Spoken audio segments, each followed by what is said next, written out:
नमस्कार, मैं हूं श्रीराम शिंदे और आप देख रहे हैं विश्व शांति दर्शन। आइए देखते हैं आज का न्यूज मैगजीन, लेकिन उससे पहले आज की सुर्खियां। पेड़ों पर चढ़ने वाला स्कूटर, हाथियों ने जंगली गेंडों को भगाया, ऊंट और उसके मालिक का प्रेम भाव,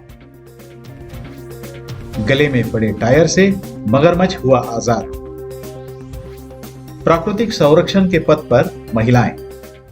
मंगलुरु के किसान गणपति भट्ट ने एक ऐसा स्कूटर बनाया जो ऊंचे ऊंचे पेड़ों पर चढ़ने के लिए उनकी मदद करता है। लेते हैं ज्यादा जानकारी।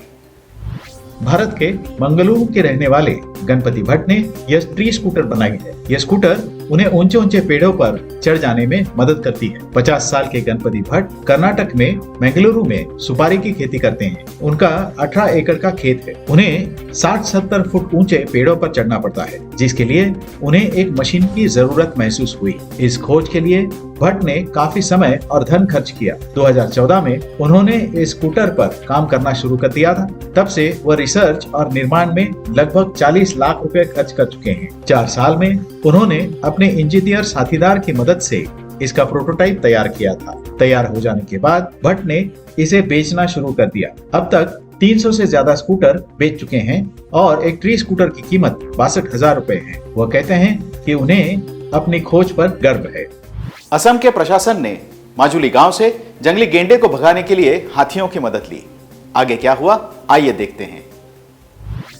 2 महीनों से स्थानीय निवासियों को आतंकित करने वाले एक गेंडे को भगाने के लिए वन विभाग ने माजुली में 2 हाथियों को तैनात किया। वन विभाग के अनुसार पहले भी इस गेंडे को भगाने की कई कोशिशें हुई थी, लेकिन हर बार कोशिश नाकाम रही। यह गेंडा पिछले महीने से स्थानीय लोगों को आतंकित कर रहा था और गेंडे के हमले में एक व्यक्ति की मौत भी हुई थी। इस गेंडे को नियंत्रित करने के लिए और उसे भगाने के लिए वन विभाग ने काजीरंगा राष्ट्रीय उद्यान में हाथियों को प्रशिक्षित करने का फैसला किया। दोनों हाथी लकी प्रसाद और हरि प्रसाद भाई हैं। उन्हें गेंडों से निपटने के लिए विशेष रूप से प्रशिक्षित किया गया। आखिरकार काजीरंगा राष्ट्रीय उद्यान से आए हुए इन हाथियों को इस काम में सफलता मिली।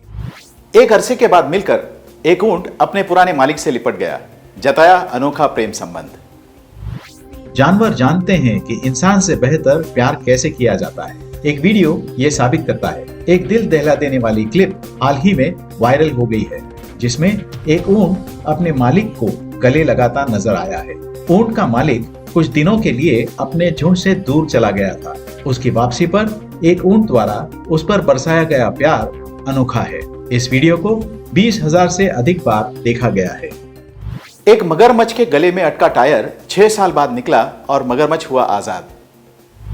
इंडोनेशिया में एक मगरमच्छ के गले में पिछले करीब 6 साल से बाइक का एक टायर फंसा पड़ा था, जो अब जाकर निकल पाया है। इस टायर की कहानी इतनी चौंका देने वाली है कि इसे सुनकर कोई भी हैरान हो जाएगा। इसके लिए सरकार ने इनाम तक रखा था, लेकिन स्थानीय अधिकारी इसमें सफल नहीं हो पाए।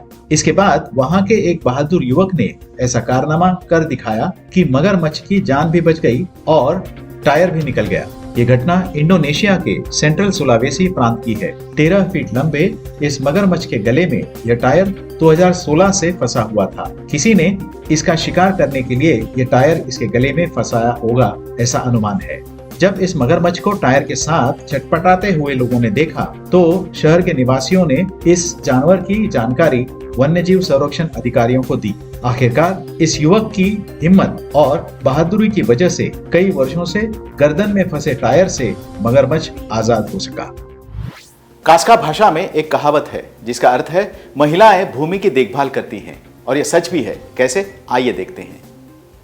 वास्तव में यह अच्छी तरह से जाना जाता है और लोग स्वीकार भी करते हैं कि महिलाएं भूमि की देखभाल करती थी, करती रही हैं और हमेशा करती रहेंगी। टेरिटरीज ऑफ लाइफ की 2021 की एक रिपोर्ट के अनुसार दुनिया की आबादी का केवल 5% हिस्सा होने के बावजूद महिलाएं दुनिया की बची हुई जैव विविधता के 80% हिस्से को सुरक्षित करती हैं। दुनिया में हर जगह महिलाएं कुछ नई और महत्वपूर्ण संरक्षण पहलों का नेतृत्व करके जैव विविधता को संरक्षित करने और जलवायु परिवर्तन से लड़ने में आगे हैं। जब हम उन सभी भूमि प्रबंधन प्रयासों को देखते हैं जो हमारे आसपास हुए हैं, तो वे हमेशा महिलाओं द्वारा किए गए हैं। वे ही इसे आगे बढ़ा रही हैं और वे शायद हमेशा इसे बढ़ाती रहेंगी। इसी के साथ आज के न्यूज मैगजीन में यहीं पर रुकते हैं। देखते रहिए विश्व शांति दर्शन। धन्यवाद।